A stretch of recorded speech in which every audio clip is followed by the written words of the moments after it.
August 1942. On a remote island in the South Pacific, an Australian Coastwatcher spotted something that made no sense. More than 300 Japanese Marines were sitting on the beach. They weren't attacking. They weren't retreating. And they had nowhere to go. Their boats were gone. Their supplies were destroyed.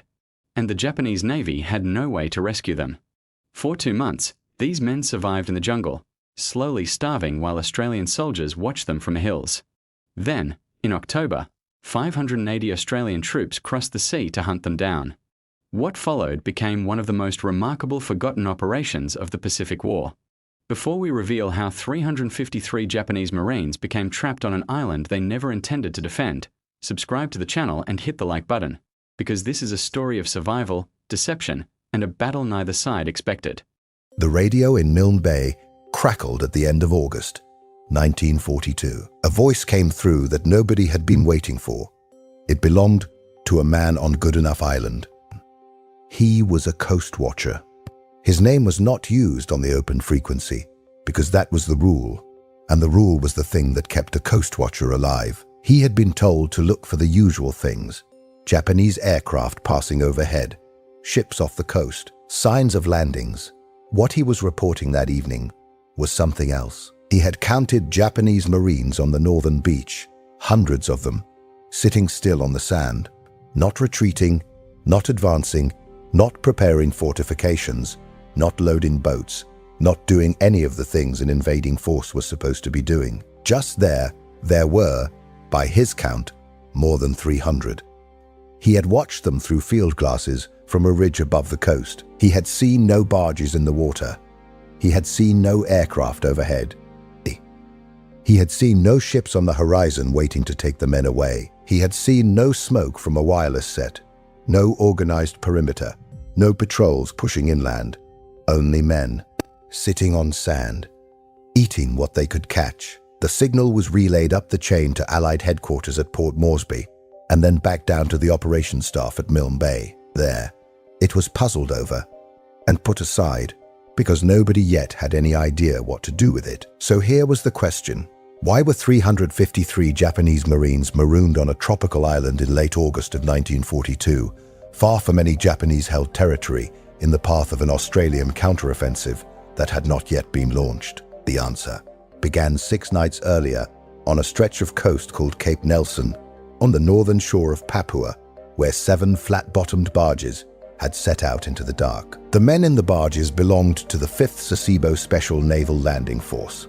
They were Imperial Japanese Navy. They were not regular soldiers.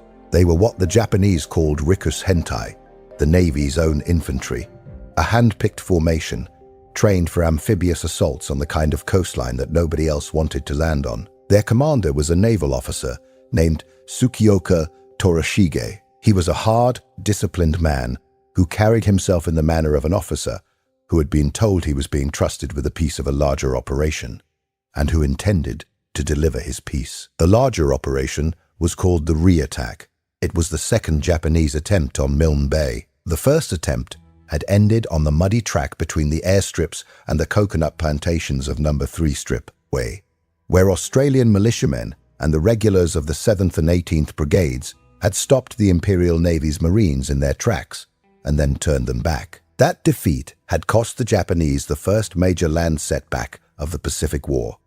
Tokyo had not accepted it. A second attack was being planned. It would land on Taupota, on the eastern peninsula, behind the Australian positions.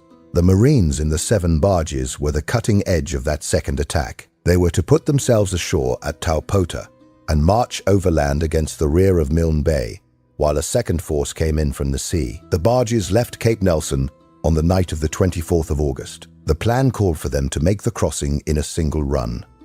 The water was bad that night. The currents were unkind. The barges were slow. The men were sick. By dawn, it was clear the force could not reach Taupota without being seen in open water, in daylight. Tsukioka made the decision that any naval officer with his experience would have made. He put in to the nearest cover. The nearest cover was Goodenough Island. Goodenough was a place that looked, from the deck of a Daihatsu landing craft, like a green wall coming up out of the Solomon Sea. It rose almost vertically from the coast to a single volcanic peak, more than 2,500 meters high. The slopes were thick with rainforest. The lower flats were kunai grass that grew taller than a man. There were villages on the coast. There were Anglican missionaries. There were Australian coastwatchers in the hills. It was, in other words, exactly the kind of place a Japanese force did not want to be seen. The barges put in at Milne Bay on the northern coast. The men disembarked. They cooked rice. They drank water. They lay in the shade. A Hudson came over. The Hudson was a twin-engined bomber of 32 Squadron, Royal Australian Air Force, on a routine reconnaissance flight out of Port Moresby. Its crew had been told to look at the coast of Goodenough on their return leg. They looked. They saw the barges. They saw the men. They radioed back what they had seen, and they flew on. At Milne Bay, the staff officers read the signal and made their decision quickly. The Kittyhawks of 75 and 76 squadrons were warned for an operation. The pilots were briefed. They were told there were 7 barges drawn up on a beach on the northern coast of Goodenough Island, and that they were to be destroyed. 12 aircraft were prepared. They were P-40 Kittyhawks, American-built fighters with a single Allison engine and a battery of 650 caliber machine guns in the wings, wearing the desert-style camouflage that the Royal Australian Air Force had carried over from the Middle East. The pilots were veterans of the Milne Bay defense. They knew what a strafing run on a beach looked like because they had done it before in the rain. The morning of the 25th of August was the morning the Kittyhawks came. They came in at low level out of the sun. The Japanese on the beach saw them at the last moment. There were no Japanese fighters to oppose them. There were no anti-aircraft guns on the beach. There were no defensive positions. The Marines had nothing to do but run, and the only thing to run for was the tree line. The Kittyhawks made multiple passes. They worked the beach end to end. They lined up on the barges and put long bursts into each one. The fuel tanks went up. The ammunition stowed amidships went up. The supplies went up. The rice and the water and the medical stores and the ammunition and the small arms went up together in a single rolling fire that spread across the sand and turned the 7 barges into 7 black rib cages of charred timber and bent metal. When the Kittyhawks left, the Marines came out of the tree line and walked down to the water and looked at what they had been. They had been a landing force. They were now a stranded garrison on an island they had no orders to hold, with no transport, no supply, no air cover, no signals clan that could call in a relief, and no way to get back to the Japanese lines on the north coast of Papua without crossing open sea in daylight in front of an enemy that now knew exactly where they were. The men did not panic. That was the discipline of the Sasebo force, and it was a real discipline. They organized themselves. They moved off the open beach into the cover of the inland kunai. They set up a camp under the trees. They posted sentries. They sent scouts to the village to barter for food. And where they could not barter, they took. They caught fish from the streams. They opened coconuts. They ate the wild taro the local people grew on the slopes. They built a small radio set that could reach Rabaul, and they sent the message back that they had survived and that they were on the island and that they were waiting. Rabaul received the message. Rabaul could do nothing with it. The Japanese Navy had air superiority over the Solomons proper in those weeks, but it did not have air superiority over the Coral Sea or over the approaches to Milne Bay. Every Allied aircraft that came up from Townsville or down from Moresby was looking for Japanese shipping. A destroyer making a daylight run to Goodenough would be hunted. A submarine could carry messages and a few sacks of rice, but not 350 Marines. A barge convoy of the kind that had originally been sent had already been demonstrated to be a death sentence. So the men waited. They waited through the last days of August. They waited through the first 3 weeks of October. They watched their numbers thin from dysentery and from malaria and from the small wounds that would not close in the tropical heat. They watched the Coastwatcher's smoke rise on the slopes above them, and they did not have the strength to send a patrol up after him. They cooked their food on small fires that they shielded from the air. They lay in their hides during daylight and moved at dusk. They became, very slowly, a garrison of men who knew that their navy was not coming for them, and who could not yet bring themselves to say it out loud. Up in the hills above, The Coastwatcher counted them. He counted them every week. He sent the count down to Milne Bay. He noted the men he saw moving, and he noted the days when no men moved at all. He reported on the smoke from the cooking fires. He reported on the fishing parties. He reported on the patrols sent into the villages. He was, for 2 months, the eyes of an Australian operations staff that had decided the island was a problem that would need to be solved before the next phase of the Papuan campaign could begin. The island was a problem because of where it sat. Goodenough was the largest of the D'Entrecasteaux group, the chain of islands lying off the northern coast of Papua. From its position, it commanded the sea lanes that ran between Buna in the north and Milne Bay in the south. The Japanese on the Kokoda track were being supplied from Buna. The Australians at Milne Bay were the rear shield of the Kokoda counteroffensive. The supply route between them ran through the waters around Goodenough. If the Japanese took Goodenough in strength, they would sit on the Allied supply line into Milne Bay and threaten the rear of the Kokoda push. If the Allies took Goodenough in strength, they would have an unsinkable airbase between Buna and Milne Bay, a place where bombers could be moved up close to the Japanese strongholds in the Bismarcks. Both sides knew this. Both sides had known it since the campaign began. The difference was that the Australians could put an army on it, and the Japanese, for the moment, could not. So the order was given. The order went to a battalion at Milne Bay called the Second Twelfth. The Second Twelfth was an infantry battalion of the 7th Division, raised in 1939 and 1940 out of Queensland and Tasmania, with a hardcore of original volunteers who had been with the unit since the days at Redbank and Brighton. They had gone to the Middle East in 1940. They had fought at Tobruk through the long siege. They had held a sector of the perimeter against Rommel's armour. They had been brought back to Australia in 1942 when the Pacific War broke open. They had been moved to Milne Bay in time to be part of the defence in the days after the first Japanese landing in late August. They were not new to Japanese Marines. They had killed Japanese Marines on the wet ground in front of No. 3 Strip. They had stood over Japanese dead on the airstrip the morning after the last counterattack. They knew what the Sasebo force was, and what it was capable of, and what it took to push it back. Their commanding officer was a lieutenant colonel named Arthur Arnold. He was a calm, deliberate man, a regular soldier of the old school, who ran the battalion the way a foreman runs a workshop. Things were checked. Things were checked again. Orders were given in writing and acknowledged in writing. The battalion under Arnold had a reputation for being slow to leave the start line and very hard to push off it once it had arrived. Arnold was given his orders in the 3rd week of October.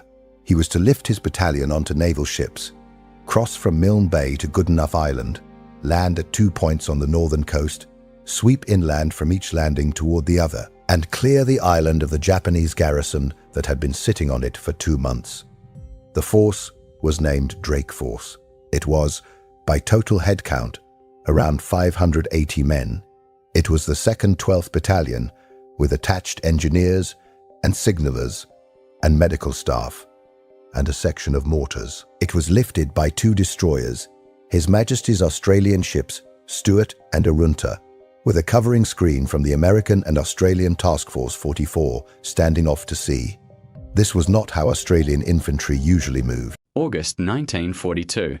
On a remote island in the South Pacific, an Australian Coastwatcher spotted something that made no sense. More than 300 Japanese Marines were sitting on the beach. They weren't attacking. They weren't retreating. And they had nowhere to go. Their boats were gone. Their supplies were destroyed. And the Japanese Navy had no way to rescue them. For 2 months, these men survived in the jungle, slowly starving while Australian soldiers watched them from the hills.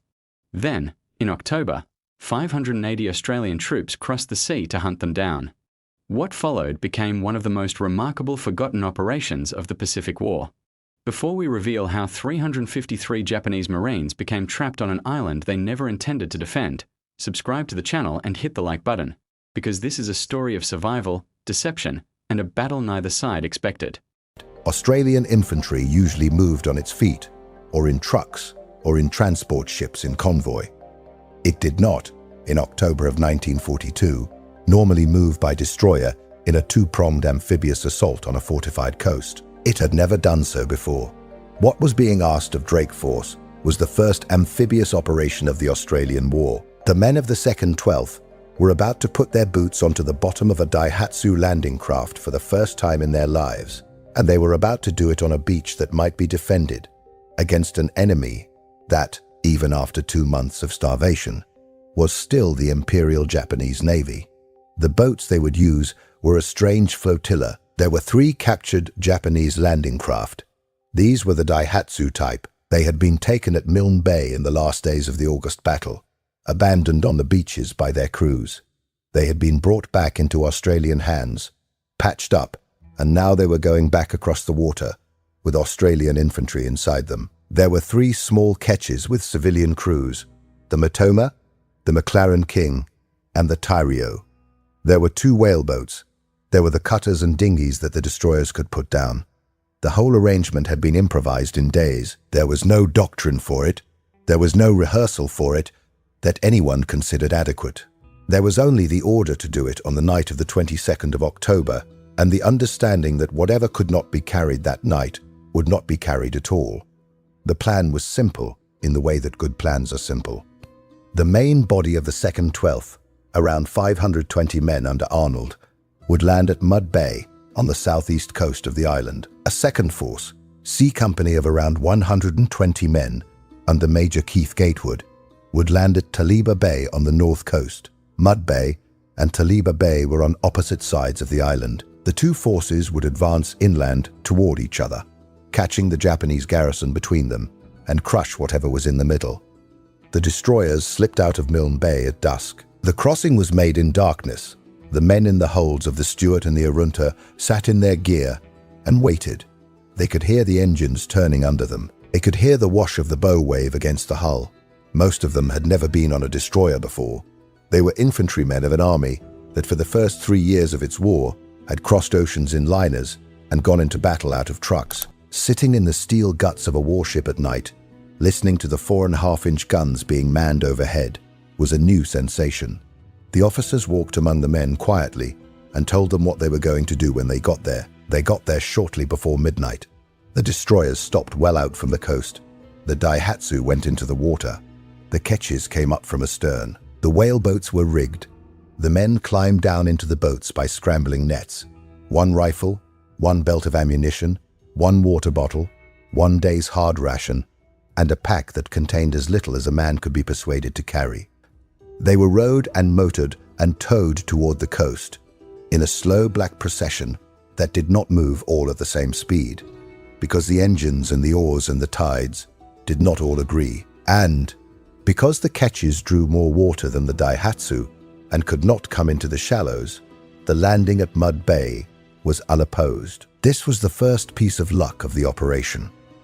The Japanese had not expected an assault by army units from across the water. They had expected, if anything, a long-range bombardment from the air, or a naval gunfire raid, or perhaps a destroyer making a run at their beach with oerlikons. They had not put coast watchers of their own on the southern beaches. They had concentrated what little defensive effort they could organize on the northern side, looking outward toward the open sea in the direction from which any rescue or any attack from Japanese-held territory would come. The Australians came at them from behind. The main body got ashore at Milne Bay in good order in the darkness. The men formed up on the beach. The mortars came in on the second wave. The signals gear came in on the third. Arnold set up a battalion headquarters on the dunes and sent his lead companies inland through the kunai grass on a march that, on the map, looked straight forward, but which on the ground turned out to be a long and confused crossing of country that did not exist on any map the Australians had been given. The landing at Taliba Bay went differently. C Company under Gatewood was the second prong of the operation. They came in at the northern beach in the same darkness, but they came in directly onto the part of the coast where the Japanese had drawn their main defensive line. The Japanese were not where the Australians thought they were. They were not on the Central Trail. They were on the very lip of the beach, dug into the lower kunai, in fire positions that had been improved over 2 months of waiting. C Company landed into fire. The first burst of Japanese machine gun fire came from a position on the right flank of the beach. It caught the lead platoon in the open. The next burst came from a position on the left. The Australians had not yet got off the sand. They were still untangling themselves from the boats. They were lit by the muzzle flashes of their own enemy. Gatewood did what an experienced officer does in that moment. He got his men down. He got them shooting back. And he made a clear decision about whether to push the landing through the fire or to break it off and try again somewhere else. He broke it off. He had been given a beach that was not the right beach. He had been given a force that was not large enough to overwhelm a defended line. He had been told to land and to advance inland to link up with the main body. And he had decided in the first 10 minutes that the cost of doing that against the fire he was taking would gut his company before it ever got to the link-up point. C Company withdrew to the ketches.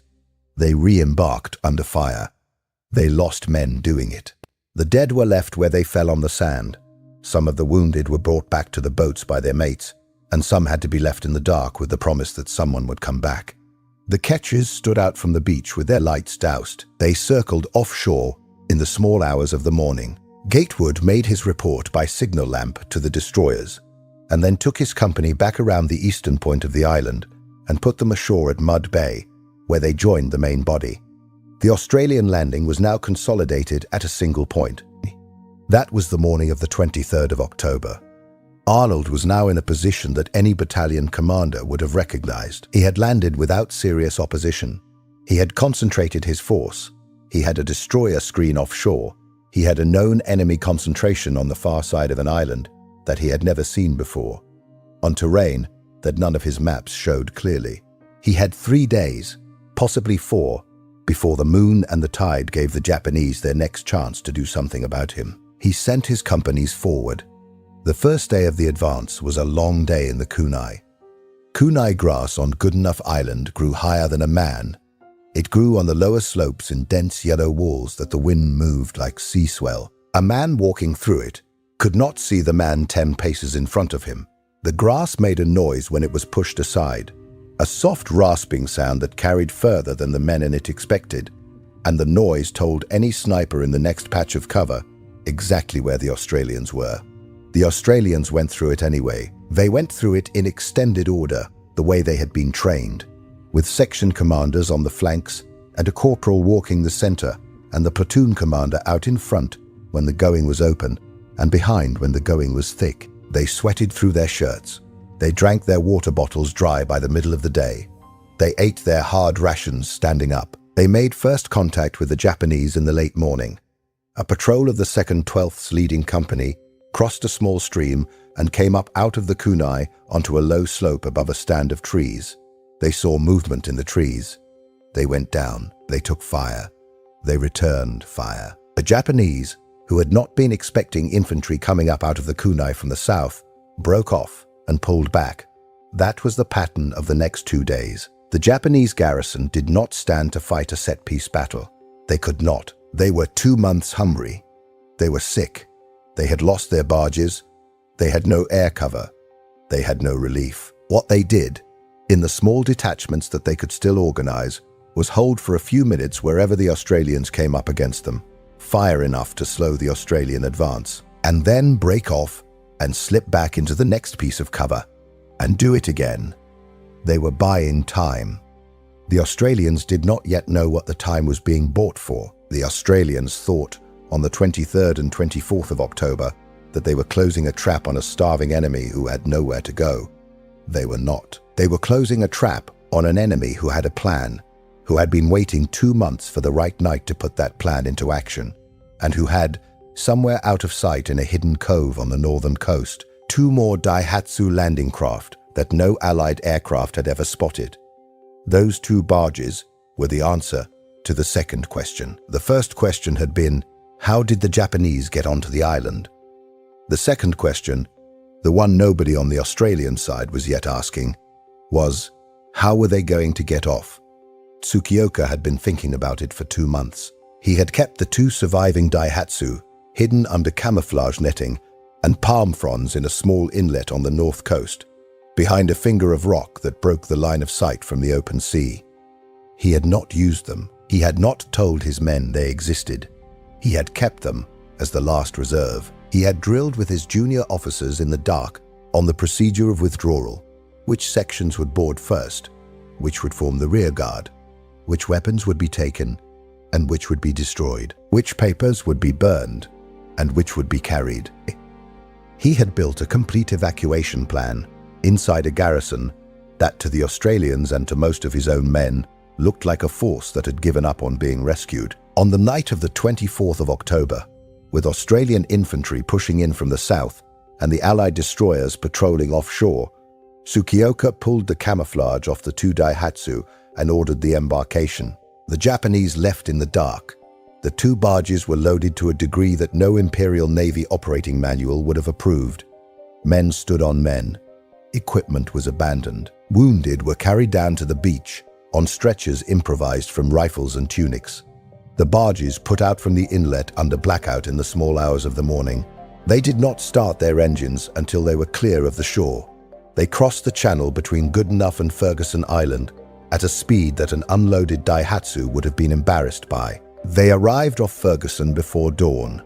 On Ferguson, they hid in another inlet. A signal had been sent ahead to Rabaul. Rabaul, this time, could act. Because the distance from Ferguson to the next piece of Japanese-held water was short enough to be covered in a single night by a fast ship, moving without lights.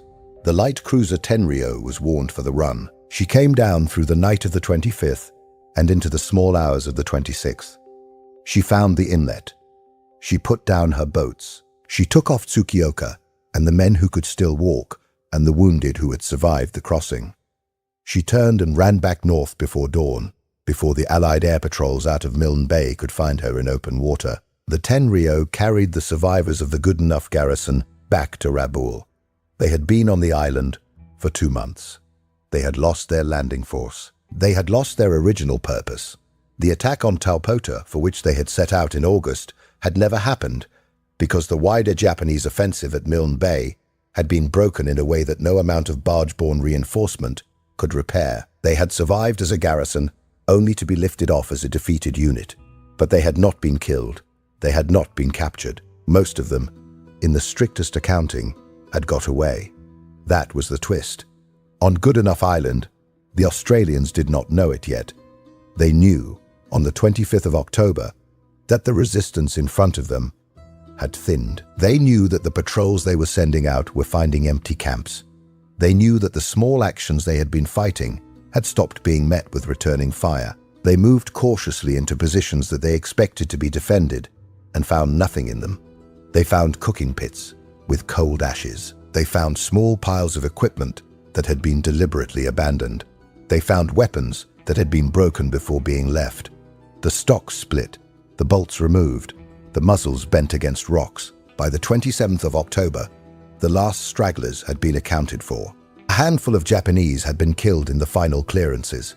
A handful had been wounded and taken prisoner. The Australians counted themselves in and counted their losses. The Second Twelfth had lost 13 men killed on Goodenough Island, with another 19 wounded. They had killed something like 20 Japanese in the fighting, with about another 15 wounded who were left behind in the evacuation. By the ledger of the operation as it was first written, this was not a battle of annihilation. It was a battle of ejection. The Japanese garrison had not been wiped out. It had been forced off, but the strategic effect was complete. Goodenough Island was, from the night of the 25th of October, an Australian-held place.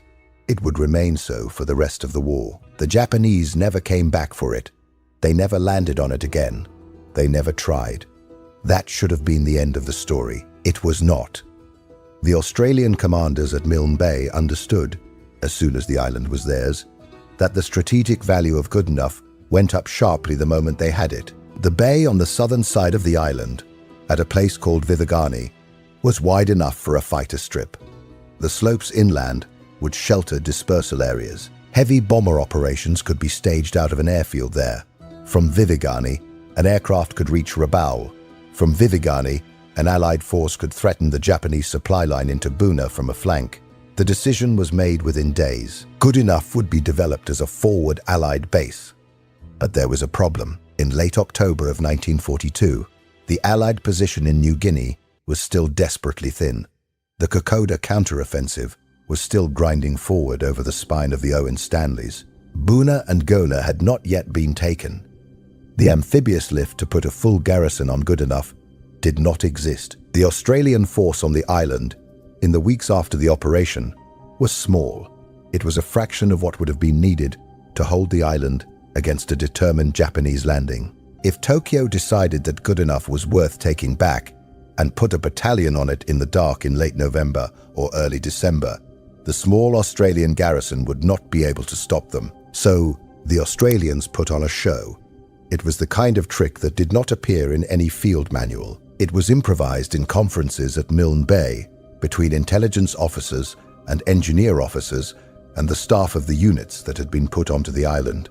It worked on a simple principle. The Japanese could not be allowed to know how few men were on Goodenough. If they could not be deceived into believing there were many, they would come back.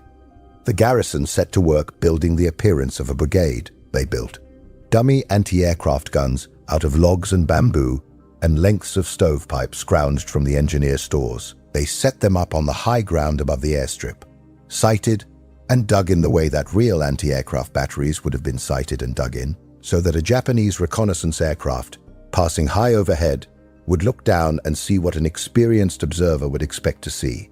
Multiple gun positions ranged correctly with the wear of use around them. They built dummy barbed wire out of jungle vine. They cut the vines from the rainforest and stretched them along stakes in long lines around the perimeter, so that from the air the dark threads of the vine looked exactly like the dark threads of barbed wire. The perimeter, in photograph form, looked the way a perimeter should look. It looked like a brigade had wired itself in. From the air, a man could not tell the difference between drawn-out vine and properly strung wire, and from 12,000 feet in a Japanese reconnaissance aircraft, moving at speed, the difference did not exist.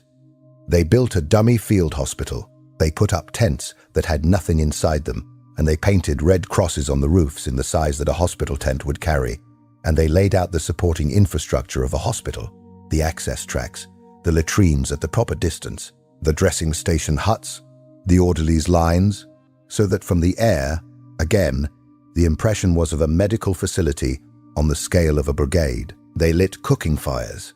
They lit too many cooking fires.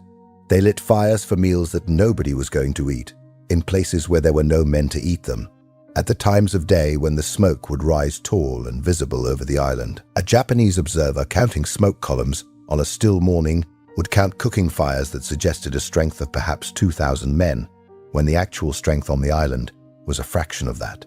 They sent radio signals in deliberately weak codes. This was the most delicate of the deceptions because it required actually getting the messages read. The Australian signallers, working under the supervision of an intelligence officer, encoded routine traffic in a low-grade cipher that they knew the Japanese had broken.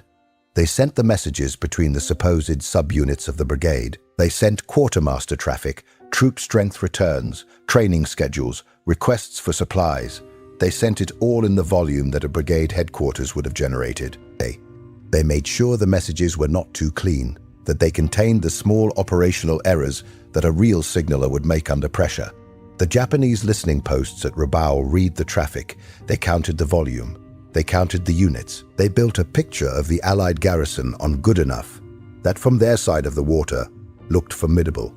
They never came back for the island. In the months that followed, while the dummy guns weathered in the rain and the vine wire grew into the actual jungle, and the cooking fires burned to feed a population that did not exist, real Allied units arrived.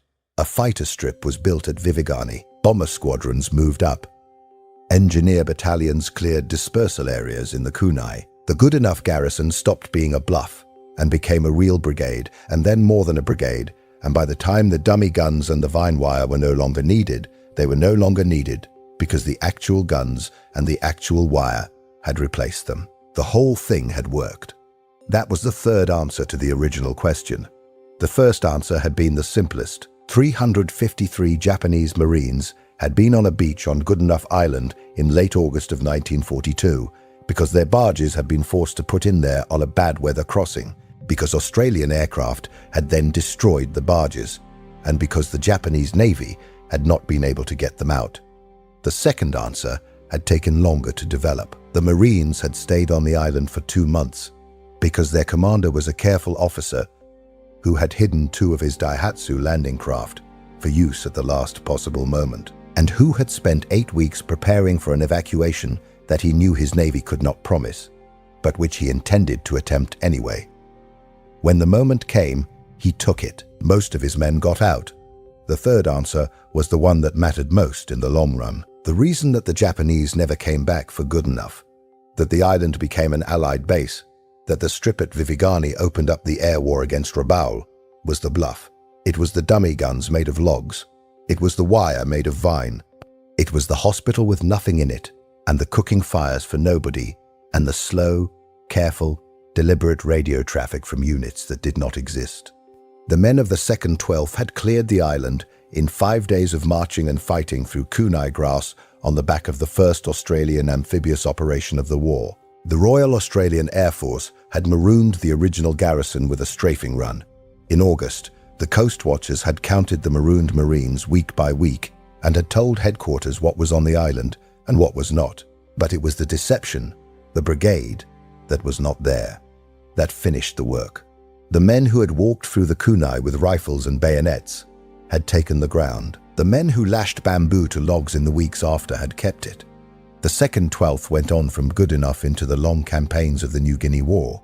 They went to Buna, they went to Sanananda, they went later to Lae and to Finschhafen and to Borneo. They lost more men in those campaigns than they had on Goodenough Island. They are remembered in the Australian War Memorial in Canberra with the rest of the 7th Division. The names of the 13 men they buried at Milne Bay are recorded with the others. Tsukioka Torashige and the survivors of his Sasebo force went back to Rabaul on the Tenryou. They did not get a parade. They got food and medical attention, and they were rebuilt and sent back into the fighting in the Solomons, where most of them did not survive the next 2 years. The Coastwatcher on the slopes above the northern coast went back into the bush and did the same job somewhere else, under a different code name, on a different island. He was one of the dozens of Australians who lived the war that way, in small huts in high places, watching the enemy through field glasses and sending signals down into the operations rooms. And they were a quieter category of soldier than the men who walked through the kunai. But the things the men in the kunai did rested on what the men in the huts had already done. The radio signal that had started the whole thing, the strange transmission from late August about Japanese Marines sitting still on a beach, became, in time, one of the small Coastwatcher signals that historians went back to when they tried to reconstruct what had happened on Goodenough Island. It was not the most important signal of the war. There were Coastwatcher signals that turned battles. There was the signal at Guadalcanal that warned the Americans of incoming Japanese airstrikes and gave the Wildcat pilots time to climb to altitude. There was the signal that saved John Kennedy and his crew after the patrol torpedo boat went down off the Solomons.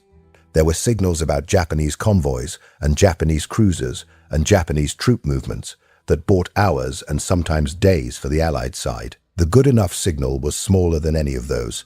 It was just a man on a hill saying that there were 353 Japanese Marines on a beach, sitting still, and that nobody could understand what they were doing there. It took 2 months and 1 battalion and 1 destroyer screen and 12 Kittyhawks and 3 captured Daihatsu and 3 civilian ketches and 2 whaleboats and a brigade made out of logs and vines to write the rest of the answer. When it was all done, the Australians had their island.